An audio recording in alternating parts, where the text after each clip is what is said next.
বিশ্বাস করেন দ্বিতীয় বিয়েটা যখন হয়, যেই মেয়ে প্রথম স্বামীর ঘরে তরকারিতে একটু লবণ বেশি হলে কম হলে রেগে যেত, জামাই রাত্রেবেলায় কিছু না নিয়ে আসলে রেগে যেত, যেই জামাই মনে করেন 50,000 টাকা কামাইতো, এই জন্য তার মানসিকতা এখানে স্থির হইতো না। আমার এটা সত্য যে পুরুষের 4 বিয়ের হুকুম আমাদের ধর্ম অধিকার দিয়েছে, কিন্তু এটাও সত্য যে একটা পুরুষকে দ্বিতীয় বিয়ের জন্য বাধ্য করে একজন নারী।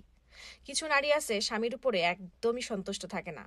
একটা পুরুষ কখনো নারীর সৌন্দর্য দেখে ভালোবাসে না। একটা পুরুষ এমন নারী চায় যে তাকে একটু শান্তি দিতে পারবে, তার মনের ভাব প্রকাশ করতে পারবে। আর পুরুষ এই সব যেখানেই পাবে সেখানে ছুটে চলে যাবে, হোক বিয়ের বয়স 10 মাস এবং 10 বছর, তাতে কোনো যায় আসে না। পুরুষের সাথে জিদ করা, তার কথার দাম না দেওয়া, ছোটখাটো বিষয়ে রাগ করা, ঝগড়া করা, এসব করতে করতে একজন নারী তার পুরুষের কাছে তার সম্মানটা শেষ করে ফেলে। সে বুঝতেই পারে না সে কখন তার স্বামীর মন থেকে উঠে গেছে। সেই নারী তার স্বামীর মন দখল করে রাজত্ব করতে পারে, যে তার স্বামীর পছন্দ মতো নিজেকে বানিয়ে নেয়, স্বামীর উপরে সন্তুষ্ট থাকে।